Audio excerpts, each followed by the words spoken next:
وقت رزق نہیں بولے کہ پتہ ہی نہیں کا نام لینا باعث سوال کا مل کر پھر وہ خندق کو عبور کرے گا، پھر وہ حصار عام کو توڑے گا، پھر حصار خاص کو توڑے گا، پھر وہ دیوان عام کو توڑ کر دیوان خاص کے اندر رائل فیملی تک پہنچے گا۔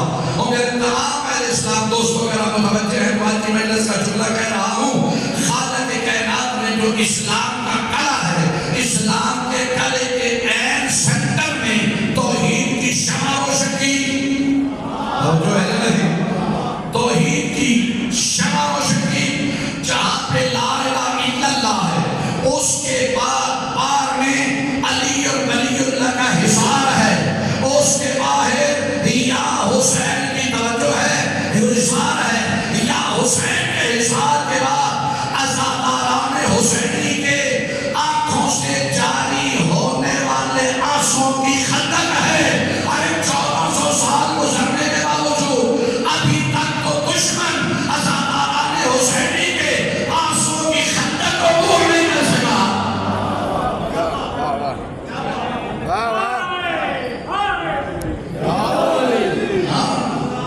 لوگ کہتے ہیں کہ نعوذ باللہ ہم حسین کو مٹا دیں گے، لعنت ایسا کہنے والوں کا، حسین کل بھی زندہ تھا۔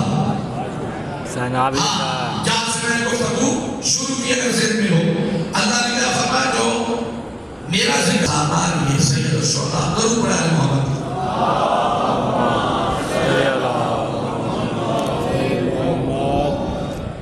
عزاداری سید الشہداء اس ذریعہ سے جیسے محرم کا چاند طلوع ہوتا ہے، امام حسین کی ایک اوپن یونیورسٹی کھول جاتی ہے۔ میرا جملہ پہنچ گئی ہے، میں نے کہا امام حسین علیہ السلام نے عزاداری کی شکل میں ایک اوپن ہاں، تو میرے محترم سامعین اس وجہ سے میں عرض یہ کرتا ہوں کہ آپ گھبرایا نہ کریں کہ کون حسین کو مان رہا ہے، کون حسین کو نہیں مان رہا۔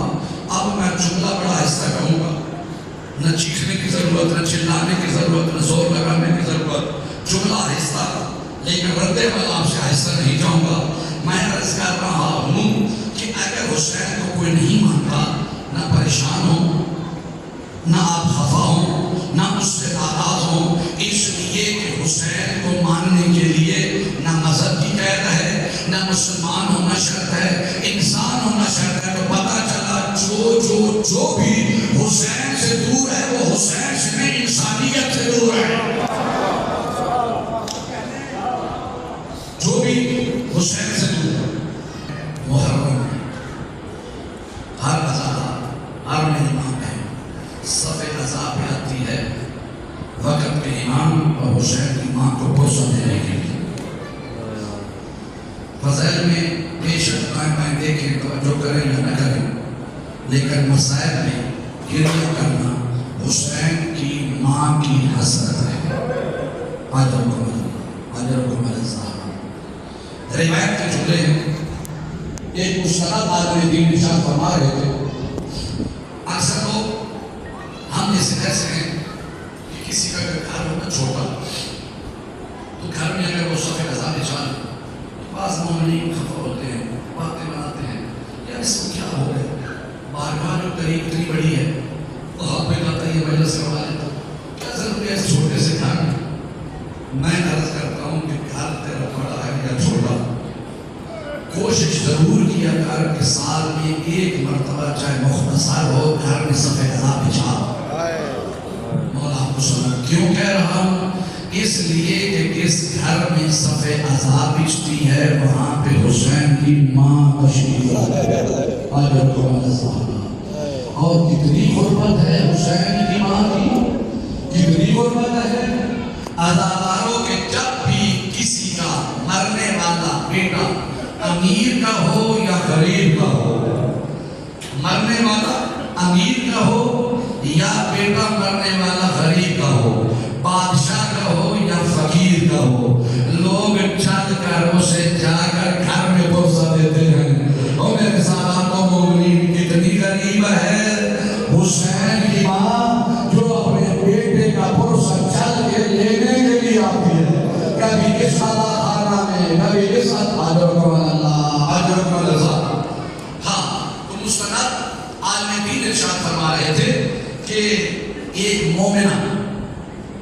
جو کہ اپنے گھر خواب میں ایک ضعیفہ آئی، اس ضعیفہ نے آ کر کہا مومنہ وہ حسین کی عزادار، تو اپنے گھر میں ہمیشہ حسین کی صف عزادیں چاہتی تھی، عشر محرم کرتی تھی، ہم بھی یہاں پر آتے تھے، اس سال تو نے جہاں پہ صف عزادیں بچھائی۔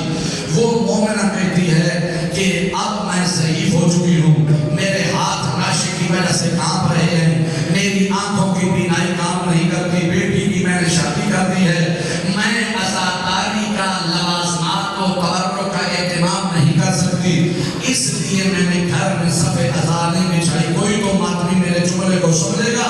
وہ مستور کہتی ہے اگر تیرے گھر میں عزاداری کے پروگرام اور کام کرنے کا اہتمام ہو جائے تو مجلس کروائے گی؟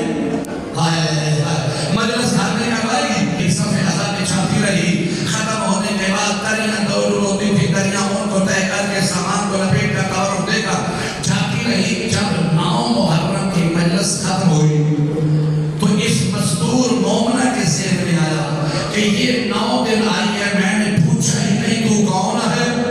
یہ قریب ہوئی یا اس ضعیفہ نے کہا مومنہ 9 دن میں نے اہتمام کیا ہے، لیکن ناراض نہ ہونا، کل میں تیری مجلس پہ یہاں نہیں آ سکوں گی۔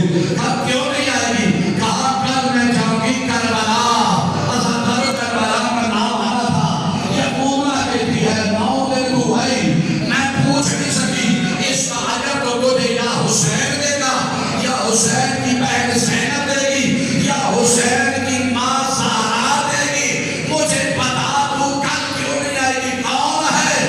کہاں پہچان، میں حسین کی ماں زہرا ہوں، کل میں کربلا، اجر کو ہے زہرا، اجر کو ہے زہرا، کل میں کربلا ہوں، بس یہ حسرت ہے حسین کی ماں کی۔